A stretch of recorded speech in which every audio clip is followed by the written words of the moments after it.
Hello and welcome to Smartkarma's corporate webinar. I'm Sanam Manwani from Smartkarma. This week we are hosting Lendlease Global Commercial REIT. We are glad to have with us their CEO, Mr. Kelvin Chow. To kick things off, we will start with a brief industry overview presented by Smartkarma Insight Provider Angus Mackintosh. Following that, Mr. Chow will walk us through a company presentation and engage in a fireside chat with Angus.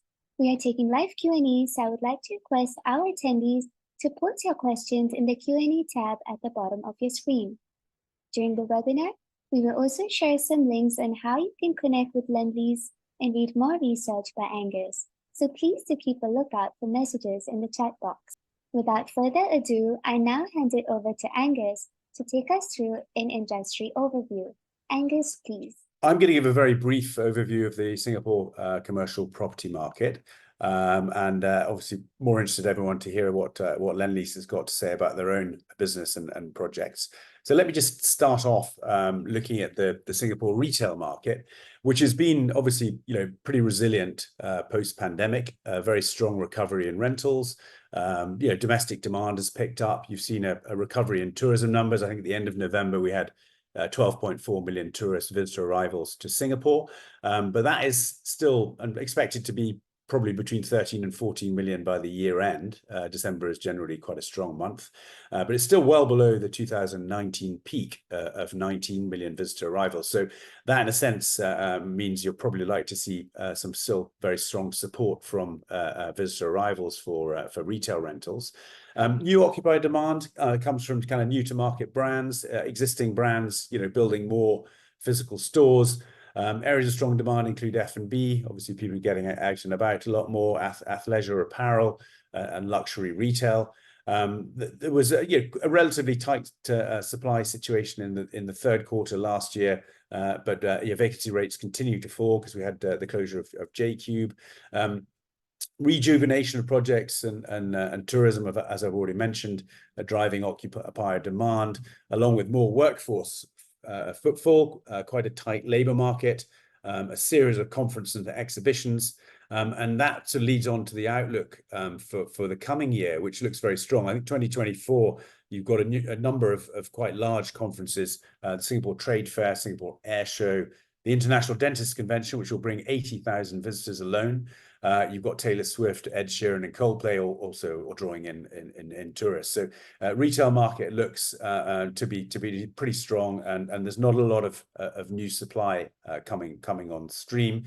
These are Jones Lang LaSalle's numbers, but you see they're expecting a slight uptick in rental values and capital values.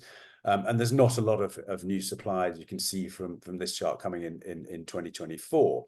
I've included hospitality as well because it's important, obviously for the retail market. Hotel market in Singapore has been extremely strong. You've seen, RevPAR increasing 64% in the third quarter alone, $381. So not cheap to visit Singapore as a tourist, but tourist arrivals continue to be very strong, as I've already said. Around, probably just a bit less than 70% of pre-pandemic levels by the end of the year, leaving more upside. Demand coming from regional visitors, India, Indonesia, and China as well has just started, although probably a bit slower than expected. New hotel room supply, around 3,274 rooms in the first 9 months of the year. So it's mainly coming from refurbishment and delayed projects coming online. You've got 4 major hotels coming on stream: Peninsula Excelsior, Singapore A, Wyndham Hotel, and Como Metropolitan, as well as Aloft, Singapore Novena. 5,500 new rooms to come on in the fourth quarter to 2025.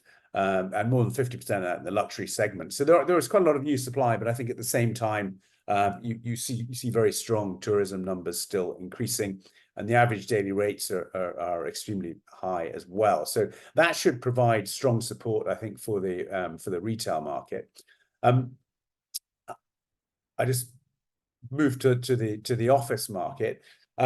Singapore office market's been pretty resilient, and that's despite the fact that there's been a few worries about sort of co-working and work from home and so on, and changing hybrid type work arrangements. But I think that's all changing, and I think that's probably already sort of out of the market, and in a way there's been a bit more demand from new co-working space tenants filling up space as well. So I think that hybrid office worry is not something we should be too worried about at this stage. And there's not a lot of new supply coming on board. I mean, I think ongoing demand, there's still very strong ongoing demand for high quality stock, flight to quality, and looking for buildings with sustainable spec and very high quality work environment. I think that's incredibly important now.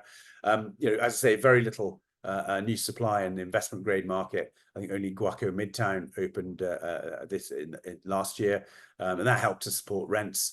New completions in 2024 will jump to a 7-year high, but that is not a very large number, so I don't think that's something to be too concerned about.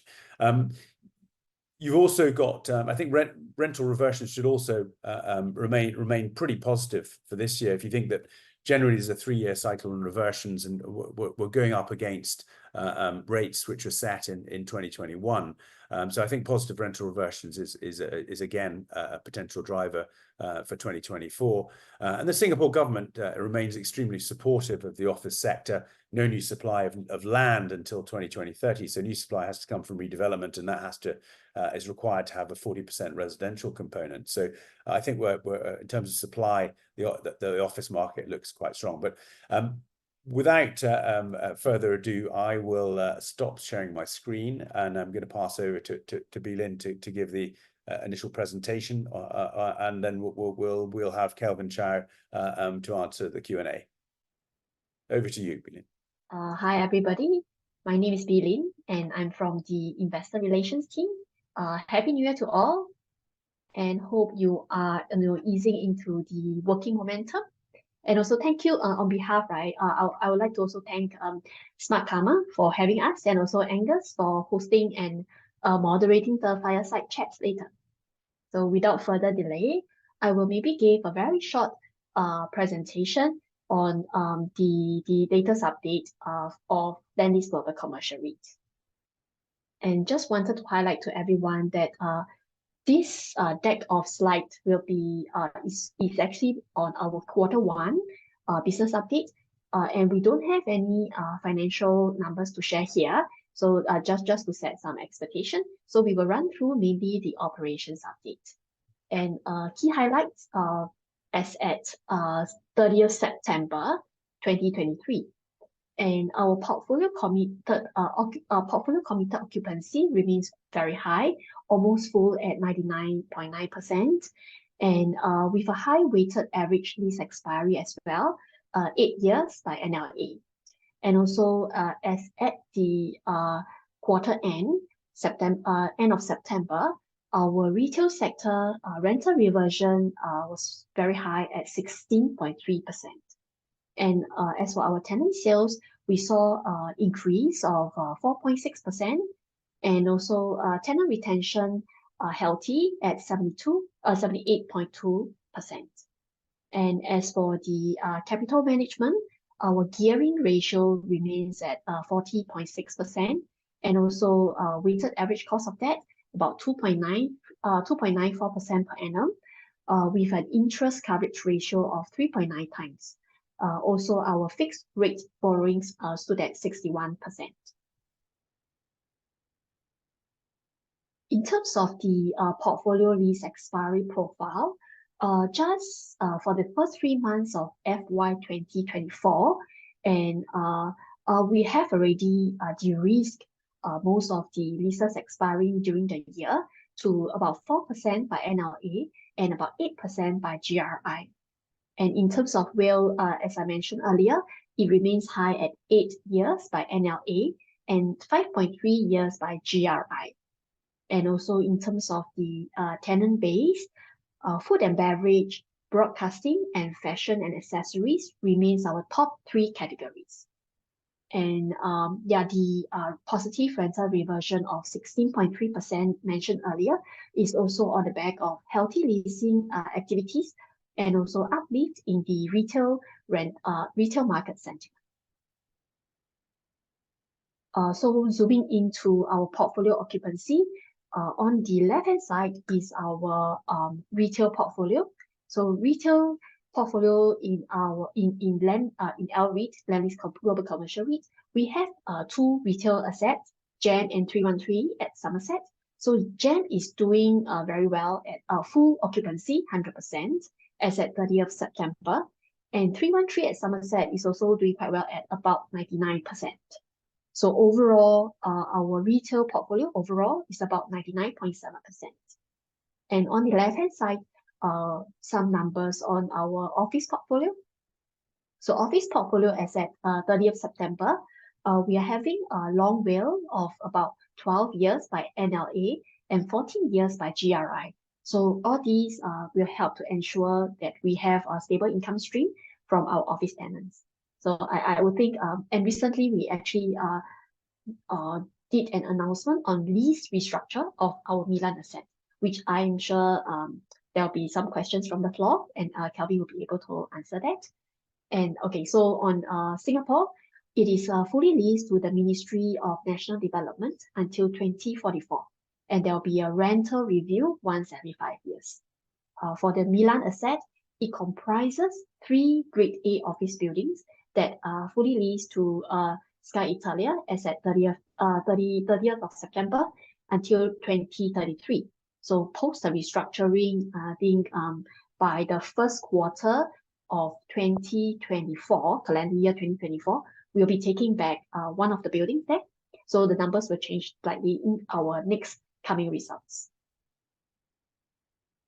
And okay, in Singapore, coming back to Singapore, tenant sales for our retail portfolio, it continues to trend above pre-COVID-19 average levels. So you can see from the top chart, tenant sales is doing pretty well. We would say average is, if you look at the FY24 July to September, it is trending almost about average 20% above. And visitation-wise, on the bottom chart, it is doing close to pre-COVID-19 average. So so these two charts, right? So we are seeing that there are more targeted sales happening at the mall itself. And on capital management, we have no refinancing risk until FY 2025. And we had also, as at the end of September, refinance our Euro 285 million loan. And we do have undrawn debt facility, about 180.7 million as at end of September. So these undrawn debt facilities will give us some flexibility in the event that we need funds for our working capital. And some numbers on the gearing, which we mentioned earlier on the key numbers, like gearing ratio stood at 40.6%, and approximately 61% of our borrowings are hedged to fixed rate. And also cost of debt about 2.9% per annum, and weighted average debt maturity about 3.1 years. And also maybe something to mention here is the sustainability linked financing actually account for about 89% of our total debt facilities as at 30th September. So these will once these sustainability linked loans are actually pegged to sustainability targets. So once that has been achieved, it will translate to some interest savings for us.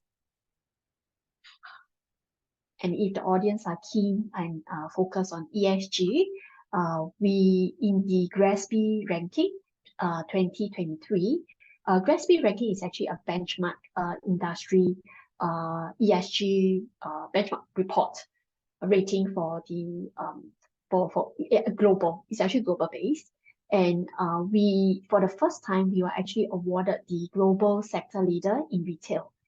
And for since listing in 2019, we are the regional sector leader in the Asia retail overall and Asia retail listed as well. So we are quite happy that for the first time we are awarded the global sector leader in retail, and we do maintain the highest tier 5-star rating in the GRESB rating, and also in terms of the public disclosure, we scored A in that, the highest score as well. And in order to continue to improve on our sustainability performance, last year actually FY23, we have adopted the target setting best practice, and we actually reset our baseline year from 2016 to the latest 2022. So that means we are actually using setting ambitious target to actually try to enhance our sustainability performance. So these are the numbers that you see, like the reduction of energy use intensity by 18%. All these are our what we have achieved in FY23. And just looking ahead, the last slide, our key focus in the near term is that we do continue to focus to drive resilient and stable returns, and focusing on proactive asset management to enhance the resiliency of our assets, and also very important, proactive capital management to manage our costs and gearing. And at the same time, we do explore renewable energy options to upkeep our sustainability performance, and also seek appropriate asset enhancement initiative opportunities as well. Yeah. So back to you, Angus. Great. Well, no, thank you very much for that, Bilin. That was a great sort of roundup of the company. Yeah. Well, no. Get you on the hook now, and yeah, I've got a few sort of opening questions, and obviously we welcome any questions to come in from any of the attendees. I might just start just to ask. I mean, obviously the first quarter 2024 for the company's financial year, it was a pretty positive period for rental reversions. Had a weighted average increase, I think, of 16.3% said. What do you see as the prospects for the rest of your financial year, and indeed for 2024? And what do you think will be the key drivers, over the next 12 months for retail? Let's start with. Yeah, thanks, Angus, for the question. Of course, firstly, I have to thank everyone for attending this session, and also really appreciate Smartkarma for giving us this opportunity and this platform for us to connect to some of you guys, so that we can actually share what's out our directions and how we actually run the REIT to you, so that you can actually have a better understanding of us. And of course, Bilin, for the presentation, thank you so much. And I want to wish everyone a happy new year. Okay, back to the response to the questions. I think yeah, we do actually post a very strong reversions on of 16.3% rental reversion on retail sectors. I think this is quite a remarkable achievement, I would say, based on our portfolios with a mix of suburban and downtown mall. I think basically we have two key malls. One is at GEM and one is at 313, which is at Orchard Road. So I believe the achievement, or rather what we have achieved, can be sustainable, because basically the rental reversions, what we're trying to sort of like benchmark, is based on the ops cost of the tenants. And of course, different tenant in different industry or different categories do have different ops costs, and we monitor that closely. And if you follow the presentations that is presented by Bilin, you understand that our sales numbers has actually achieved above pre-COVID, but the renter did actually compromise during the COVID period. So what it means is that the ops cost to a lot of tenants has been sort of lower than what is on pre-COVID, because they achieve a higher sales number. But while the renter has sort of like fixed at a lower rate during the pandemic. So that's why that is the key reasons that we can achieve that kind of positive rental reversion, which in fact, I think a lot of more should actually sort of show that kind of rental reversion. But during the phase of COVID or during the pandemic, some might actually change out the mix of tenants. Then which then they will then shift away from that kind of positive reversions that they can warrant during this period. But of course, I think the most important things for us while trying to actually achieve a higher rental reversions is to really balance the interest between, I think, the tenants, the shoppers, and also ourselves. Because not forgetting, running a mall is actually is a tripartite kind of relationship. We have to be very careful. We don't want to step the accelerator too hard, so that I think that drive the tenants drive the tenant crazy, and they feel that the rent is too high for them to operate. But more importantly, I think the focus is to have a win-win situation. That's why ops cost is a good way for us to balance the rental that we want to command, at the same time to make sure that the cost that we charge them doesn't exceed or give them extra stress or burdens for them to run the business. But the key things, of course, is to drive the shoppers to the mall. So what we're trying to do is that we want to continue to have more shoppers to the mall, continue to help the tenants to drive sales. And with that kind of behaviors, we believe we can able to achieve a higher rental reversion. So go direct to the answer is that we think the 16.3% that we achieved on first quarter, I think is something, of course, remarkable, and we believe we will achieve a high rental reversions by the end of this financial year, barring any kind of unforeseen circumstances. But of course, having that, to answer your question of key drivers, I think basically there are key success factors and also hygiene factors that we're talking about. I think the key success factors is more importantly to actually identify the identity of the mall. Are you able to know what are the kind of what kind of shoppers are you trying to attract to the mall that create the identities? I think that is very important. So while we're trying to achieve the kind of higher rental, to achieve the kind of cash flow, we are also fixing our identity at the same time with the right offerings and the right kind of servicings that we're going to give it to the shoppers, so they will not be bored when they come to the mall. And our key focus, for example, 313 is really the young and the young professionals. So we have to keep refreshing our offerings and services, so to make sure that they come, they won't feel that it's something of the same old thing, they will feel bored. And in fact, a lot of new ideas and new brands that actually come to Singapore, the first shop that they set up is actually in 313. That's why we believe we do actually have a kind of advantage or competitive advantage on that. I think that is why I think identity is important. This is a key success factor. I think the other thing is to stay relevant and be sustainable. So it's easy to say that you have to stay relevant, but what is relevance to you, right? I think relevant to us is really to able to continue to achieve a higher sales of each of the tenants. So we always monitor the sales number of the tenants and how sustainable they are. Of course, we are not monitoring only on the offline sales, but also on the online sales, so that to continue to see that they are performing in a business instead of just our mall perspective, so that in that case they can sort of grow in that perspective. I think a few hygiene factors, of course, I think is more on the transportation connections. I think you have to be well connected. I think these are things that are the hygiene factors that actually create that kind of conveniency for people to come to you. Also, proximities to facilities, maybe you're near to some kind of facilities that people can sort of visiting it after they come to you and all those things. I think that is also very important. I think the last thing that actually is also a key hygiene factor is the demographic structure of the surrounding. So to understand the surroundings, that's when you can actually sort of clearly structure the mall identities. I think that's what we're trying to look for. Yeah.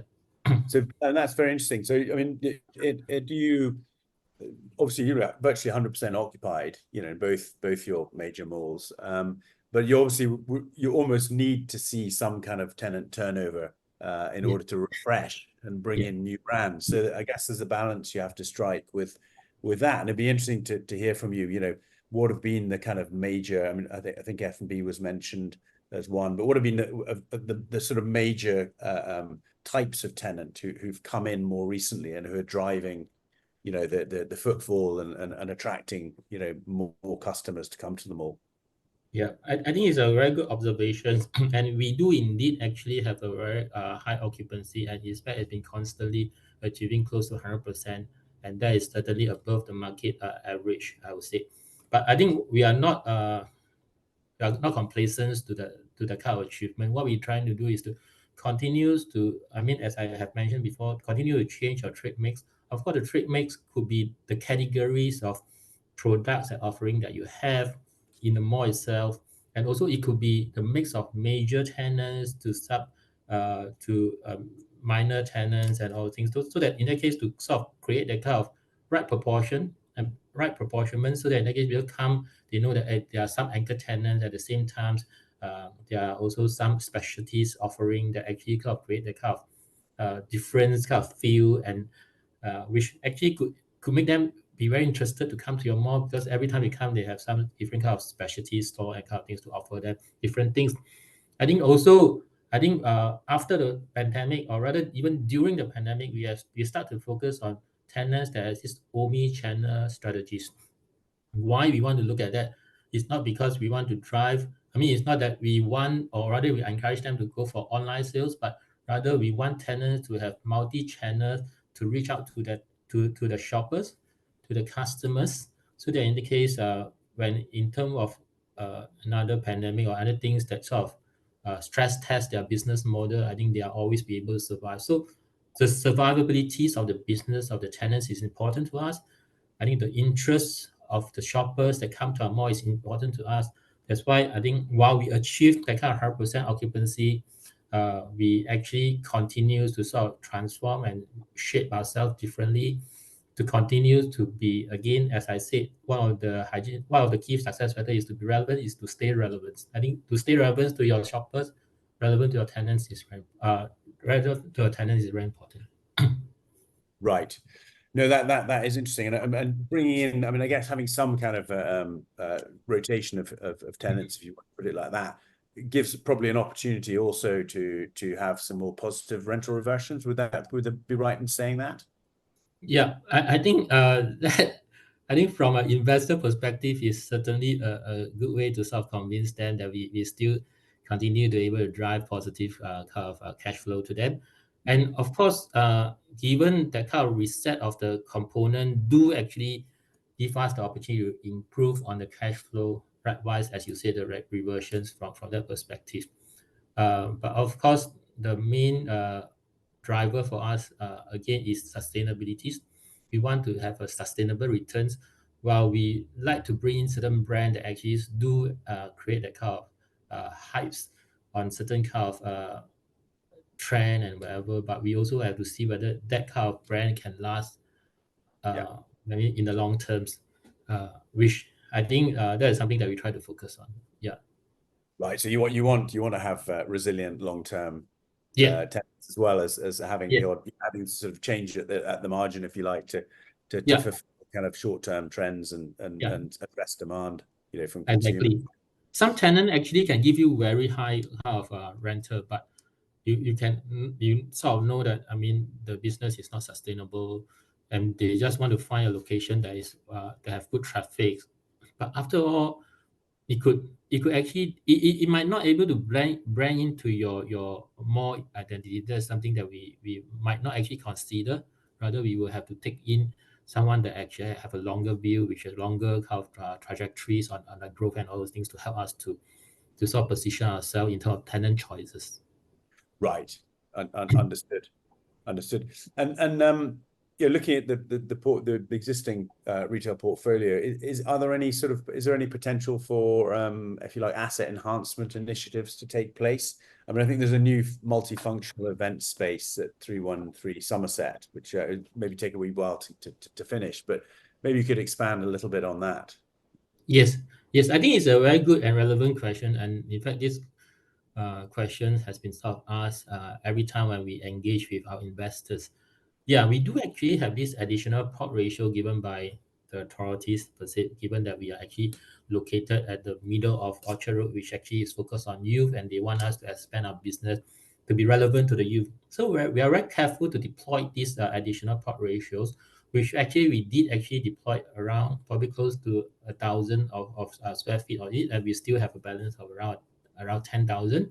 So what we're trying to do is that, yeah, we do actually get the sales back to pre-COVID, but the traffic hasn't sort of like achieved a constant kind of pre-COVID number. So what we're trying to do is that we try to avoid disruptions, try to avoid kind of unnecessary kind of hoardings around the place, so that people feel that your mall is not ready for them to come and all those things.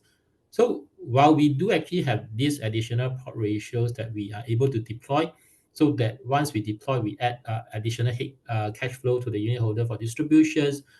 We are mindful that the disruptions and the feel of people going to the mall has to be also maintained relatively well. So we're careful about that. So we will do it in a very disciplined manner. So in terms of that, for the 10,000 square feet. And also, you have rightly mentioned that we do actually have this multifunctional event space, which I think what we are trying to do is to bring in some entertainment and fresh experience to Somerset, which is again to attract the youth and also create the liveliness of the area, because there's something that people are looking forward to. We have some collaborations with an entertainment company listed in the US, which we feel that they could make a difference if, let's say, they come in and collaborate with us to set up a kind of concert or multifunctional kind of event space that we are talking about. So if it happens, of course, we will think that it will be a key differentiating factors for us to sort of differentiate ourselves among the other small operators around the place. But it will be certainly a very interesting place for people to come and attracts a lot of different people to the areas. Yeah, so we are working closely with these companies, and hopefully at the right time we are able to share more to the audience here. Right, very good. Well, I've got some questions have come in on the Q&A, which I'll just ask you, which are relevant to the retail space before we move on to office. First, for an anonymous attendee, say, what is the split of shoppers between local and foreigners, and how are the growth trends trending between the two categories, especially in recent months? Any discernible trends in spending per shopper, and economic trends that could be attracting the dollar spend per customer? Wow, there's a lot of questions. Long question. Yeah. Basically, foreigners and locals, and you know, how much are they spending, basically? Yeah. Okay. I think the proportion of local and foreigners, to be honest, rather even before we acquired 313 is about 80% of local, 20% of the foreign travelers. Although, I mean, this statistic has yet to be refreshed. I mean, before we actually acquire and after that we acquired, the COVID sort of struck us and all those things. But I think it's about the same. And given that without even the whole borders being opened up, and as you have rightly pointed out on your presentations, probably only 70% of the travelers coming back to Singapore, I think we have already exceeded our sales number by around 20%. So I would then conclude that the per capita spendings of each one is actually higher. And also the focus on the shoppers, again, is well supported by the locals. While I think the foreigners make very good sense to come to Orchard Road, but I mean, these are not our key audience, because as a mall operator, we look at recurring kind of spendings and also frequency of coming to the mall and all those things. So that's why our focus will still be on the locals, shoppers, how well they can spend and what are the things that attract them. While the foreign travelers come over, they will just enjoy the kind of different kind of experience that they can have along the Orchard Road side. But yeah, I mean, the numbers are quite straightforward. Basically, I think it's around 80% locals, 20% foreigners. Got you. No, that's very clear. There's another question which is related to promotional activity here from another anonymous attendee. It's saying, you know, do your malls see a rise in patron traffic and sales during the periods that you run mall-wide promotions? And will Lendlease malls be rolling out promo campaign for the upcoming Chinese New Year period, as some of the other mall managements have already rolled out theirs? That's the question. I think we do actually will continue to have this sort of promotional activities and marketing activities. But I think we try to spend our dollars more sensibly in a way, so we are more targeted to sort of drive some of the business in some of the shops that we want to focus on, so that in the case we sort of collaborate with these tenants. I mean, a few of these tenants on their promotional activities. So we subsidize technically on their promotional activities to help them to drive sales. I mean, so in order to actually bring in more people, I think one things that is more interesting for us to continue to cultivate and invest in is our Lendlease Plus app, which actually basically are royalty apps that sort of like continue to sort of locking in royalties shoppers, which actually interested to come to several of our Lendlease mall in Singapore, and then with that, they will accumulate point at the same time. They will also continue to be able to reward as they shop. So that's what we are trying to do to sort of growth, and the focus would likely to be that perspective. So that in that case, we want people to be closer to us, and also once they like our more, they should actually sign up as a member. So that in that case, they will enjoy the kind of promotional activities through the program, through this royalty program itself. Okay. Great. Well, before we move on to some of the other questions, which I think will maybe answered in some of my sort of upcoming ones, might move on to the office segment, where, I mean, one observation I would make is that the key assets are largely single tenants on long-term leases, and I just want to hear, is this a strategy for the company for office in the office space, or would you look at multi-tenanted offices? Yeah, well, if I tell you, it's simply coincidentally that we actually acquire pro building of single tenants. I think probably you might not be convinced, but I think the overall strategies for us is really not whether it's a single tenant buildings or it's a multi-tenanted building. I think more for us, and in fact, as we experience COVID, I think the more that we want to actually sort of ensure ourselves is to have a quality tenant space in the building itself. So what do you mean by quality tenant base? Of course, tenants that have strong credits. Like for example, the two tenants that we have on two of the office buildings that we have is like for example, the Milan asset, we have actually dedicated 3 office building, but we actually lease it to a company called Sky Italia. And Sky Italia basically is 100% owned by Comcast. And for people that know about Comcast, is actually the world number one broadcasting company in the world by revenue. They're number one. They rank number one. In fact, their credit rating is even better than Italy as a country itself. Right. And the rental that we have is actually triple net. And that means that the tenant will take care of all the expenses. The rental they pay is actually net of all these expenses. And at the same time, we have an annual escalation based on CPI index. And you see, that's how beautiful is the cash flow. And during the COVID period, they have faithfully paid us for the rental, even though everyone has been suffering on cash flow. Every company, be it the bigger, the smaller company, have been suffering. They have been faithfully paying the cash flow. This is what I meant by strong tenants, which can actually sort of continue to let you function as you even through different challenges that you have in a business. Likewise, for our office in Singapore, which is GEM, is anchored by Ministry of National Development for a very long way of up to 2044. So, and also there's escalation in the rental itself. Again, these are tenants that you can never. I mean, it's sure strong credit tenants with assurance of cash flow. I think that's what we try to actually sort of look at it.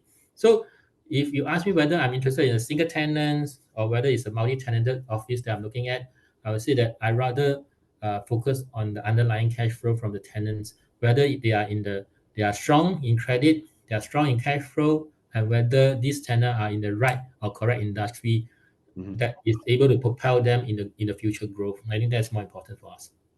Right. So it's a kind of academic if it's a single or multiple, as long as those tenants have very strong Yeah. profile.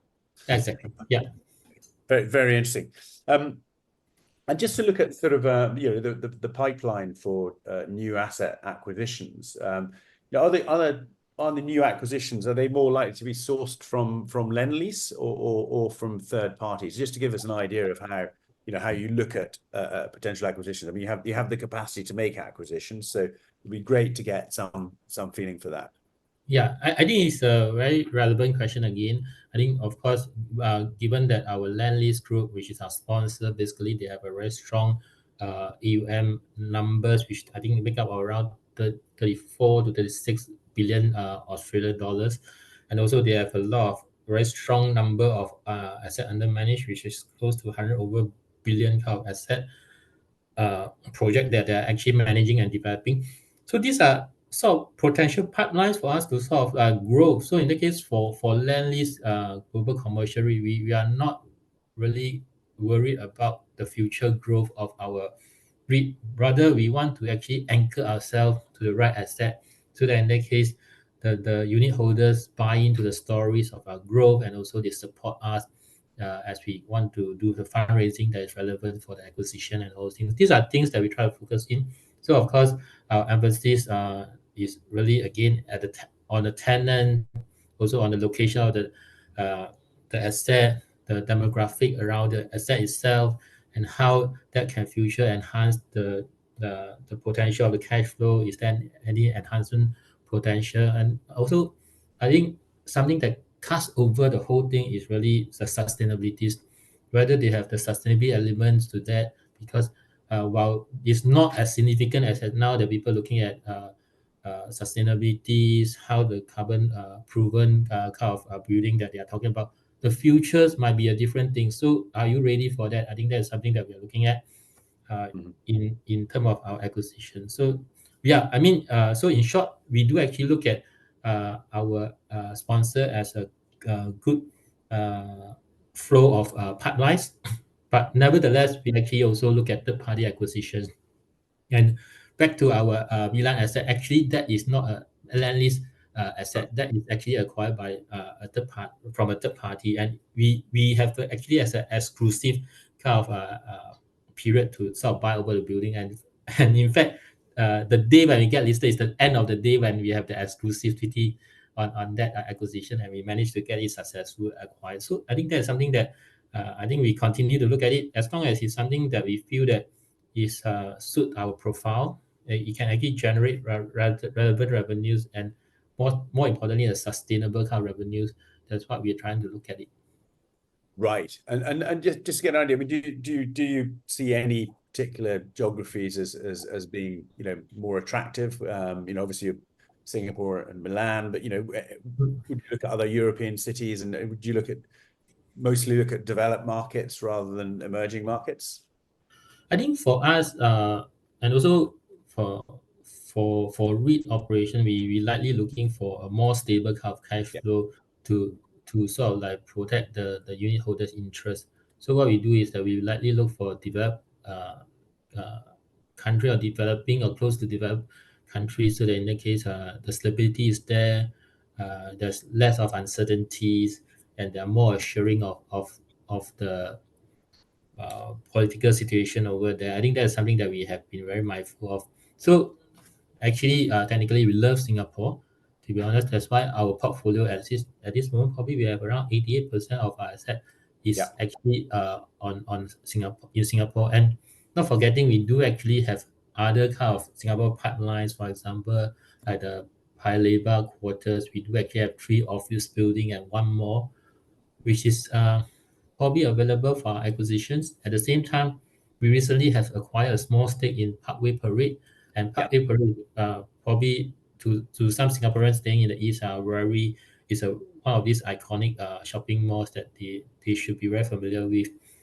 So I think we are not sure of Singapore pipeline. So let's say we do want to actually focus on growing likelihood, we will actually look at something that our unit holders probably more familiar with, and then with, let's say, we do actually grow up. I mean, we do actually grow our AUM bigger, then we will probably consider maybe other overseas pipelines. But I think the key focus now that we believe to add confidence to the unit holders' support is really on the Singapore acquisition, followed by any kind of overseas acquisition in the longer terms.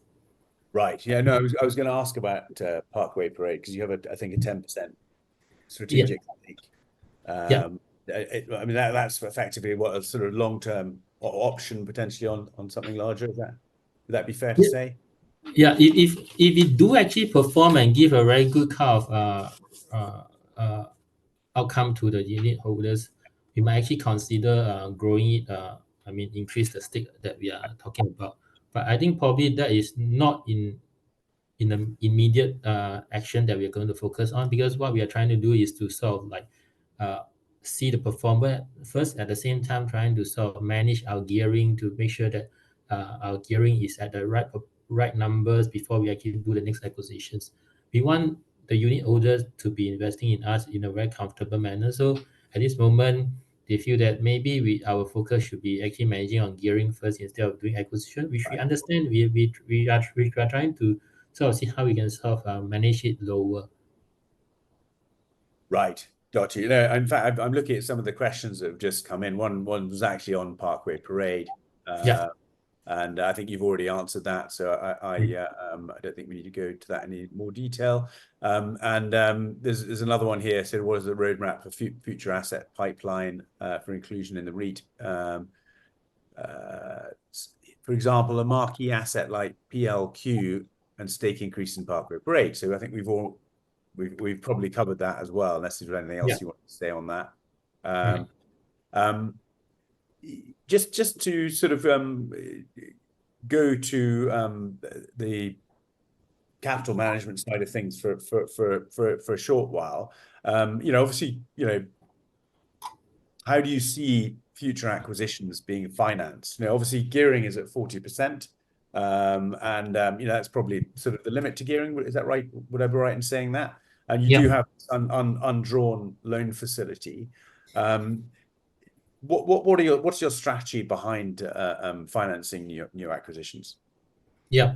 I think at this moment, you rightly pointed out that our gearing is around 40%, and technically our hedge profile, that's mean how much we have hedged, is around 61%.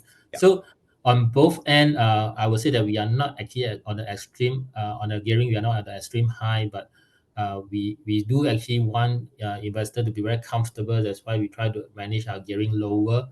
And actually, I always, even during my AGM, I did actually share with the unit holder that attend the AGM.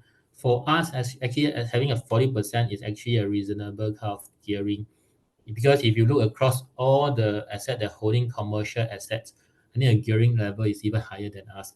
And why is it so? Because when we acquire a commercial asset, it's not a 50 billion, 60 million kind of asset. We are talking about 1 billion, 2 billion kind of asset. So in terms of rightfully position yourself on the cash flow financing, how do you do it? Is that you always use the cheapest cost of financing, which is the loan. So you max up your loan before you go and do equity fundraising and all other sources. So naturally, if it's a commercial REITs that actually go through an acquisition before your sizable acquisition, that is really the rightful kind of gearing level that they're talking about. So it doesn't mean that we don't actually manage it. We still want to manage it. So in that case, that's why we are looking at whether we can actually sort of divest some of the asset that we have in order for us to sort of bring the gearing back to a lower level at the comfort level that people are talking about. I think the other thing that I want to emphasize is really our hedging profile. At this moment, we hedge around 61%. So technically, it's not relatively high, but I don't think it actually makes sense to actually hedge higher until when you actually feel that the interest rate is close to the peak, which I think at this moment is already sort of like close to the peak. We might actually in the positions to sort of take some more hedges or increase our hedges, because if those that following the interest rate curve, they know that it's currently is an inverted yield curve. So what it means is that the spot rate is higher than the future rate. So if let's say it's close to a peak, that means it's good for you to take a long-term positions, which actually is still not actually reverse to the usual kind of yield curve yet, because it's the inverted. So the higher is on the nearer end, but the lower is on the further end. So in that case, you have to, once you pick, you have to take advantage of the further end and to sort of hedge your profile. So that's what we're trying to do. So we are starting to observe the market at the right time. We improve on the hedging profile, and in that case, our hedges will be at the right and better rate compared to what we are, and then in that case, likelihood that will improve our distribution. I think the last thing that we're trying to focus is on the sustainability links loan. As you know, perhaps we are the only REIT that actually have close to 100% of the loan on sustainability links loan. We have around 89%. We continue to cultivate that because we believe that with that kind of saving through the sustainability links loan, we can actually invest in some initiatives that can actually reduce our operating costs and also likewise reduce our carbon emissions. And all this will come to again a more sustainable kind of returns to the unit holders. So these are things that we're trying to focus on the capital market. Right, got you. That's interesting. I was going to just ask one thing on which I think there've been some questions on from investors in the past, just on your perpetual notes and how does the company classify these instruments? Because I think some analysts may have pointed towards these being a form of borrowing. Yeah. It's a very interesting thing. Okay, for accounting perspective, because I'm actually an accountant, certified accountant per se, so we actually classify it as equity, and because of the nature of it, and because the issuer, which is the REIT, can determine whether they want to redeem or not to redeem it. So in that case, there's been the borrower don't have a say. You just have to continue to hold on to your issuance notes wherever. If let's say you're not going to redeem it. So from this nature of the structure of the perpetual notes, basically it actually is equity-like kind of instruments. But to some other people, they feel that because you are paying a very constant or a fixed kind of coupon rate that you are giving to the subscriber, so you actually is a debt nature. So it's really is a different camps depending on how you look at it. For us, I think be it as a debt or as equity, we are happy to look at how we can sort of redeem it when it comes to maturities. I think for us is that because a perpetual will be reset to the current rate that with the margin markup and kind of thing. So we are mindful how that kind of interest rate position is going to be. So in that case, if let's say it's something that is not benefiting to the unit holders, we're happy to sort of redeem it. So it depends. I mean, for sure that we are considering to redeem it, but we have to see how the rate goes and how the kind of cash flow that we can sort of like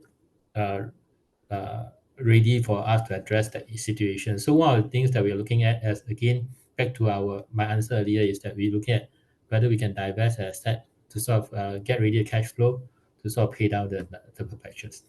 Right, understood. Yeah, that's it's obviously one of those market things that gets picked up on. There's a few questions here which we go through very, very quickly. Given your existing average cost of debt is lower than market, how do you expect it to increase? Well, it's probably not going to increase very much this year, but in 2025, and how will it affect distribution? I think unavoidably for a lot of the REIT, when it comes to reset of their hedging profile and all those things, the interest rate increase. Not only us, I think probably the rest are actually at the also a more challenging position. But for us, of course, fortunately, we actually reset at a lower base. We think our interest rate, even if we were to increase on our hedges, will be reasonable in a way.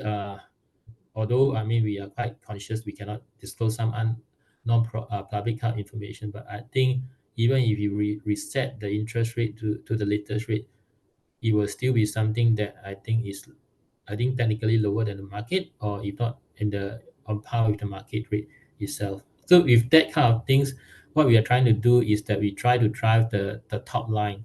That's why the emphasis is really how we can continue to actually improve on the rental reversion, improve on the relevancy, improve on our sustainability of the cash flow. So in the case, as we sort of slowly manage the interest rate, as also the interest rate slowly sort of normalize itself closer to what we used to have on the earlier days when the interest rate is still actually low, I think that's when people can see the performance of the REIT coming back again. But I would say that this period, rather this year and the next, will be certainly a challenge to some of the REIT, especially if let's say they cannot drive the cash flow. But after that, you will see a very kind of positive performance to some of the REITs that actually get through this in a very well-managed manner. Yes, understood. Actually, we're getting relatively short on time, but just a question here. Yeah, what do you foresee as the major risks for the calendar year 2024? I think it continue to be, of course, the interest rate, how it really actually close to a peak or not, because some of the countries, or rather some of the jurisdiction, will react slower than the how the US sort of position themselves. Also, at the same time, there are people talking about the challenges of inflation, whether the economy will continue to grow, and how well people can sort of like support the kind of uncertainty of the inflation and all those things. But I think, fortunately, I think we are we operate in a country that we feel that is actually relatively resilient in Singapore, even that we have 88% of our asset located in Singapore. We continue to believe that Singapore much more ready than compared to other other countries, and likewise, its people income and spending power is relatively strong. So we believe as long as you position yourself in the right jurisdictions, I think what you need to do is just to continue to provide the right strategies on growth, provide the right strategies on sustainability, the right strategies to sort of like continue to enhance on your, or rather improve on your expenses position. Like for example, I always tell people while you're trying to manage your top line, your rental growth, how do you actually manage your cost? I think basically there are a few things. I think either you do a bulk purchase, which we can do a consolidated bulk purchase or service engagement with some of these service providers to sort of reduce our expenses. We can use automations to sort of reduce some of this cost spending that we have, and we can also actually sort of like see whether we can outsource. I mean, we outsource to a professional, and the professional basically have the economy of saving, and then they can pass it on to us as we do a kind of outsourcing service with them. I think that's something that we can actually look at things that to improve. I think more importantly, don't be distracted. Of course, the micro trend do actually have a lot of disruption, but have confidence in where you're operating in, continue to drive the top line, manage your costs, and that's where when it comes to a recovery, you will be stronger than others. Well, that sounds a very positive strategy. I mean, obviously there are you've just answered another question that to come in, which is about labor costs and how that impacts you. But you know, that's again sounds like that's one of the sort of major focuses on costs. But that's very good. Well, I think we've actually got to the end of our time now. So I just like to thank you very much, Kelvin. It's very interesting. We covered a lot of ground there. I had quite a lot of questions coming in, and a good number of participants. I'm going to hand back over to Sanam and say have a very good evening and thank you very much again. Thank you, Angus. Thank you. Thank you, Angus, for some very interesting questions, and a big thanks to Milan and Mr. Chow for a detailed insight into Lendlease Global, the challenges in the real estate sector, and opportunities that lie ahead for Lendlease. And once again, thank you all for being a part of this week's corporate webinar, and have a great week ahead, everybody. Thank you.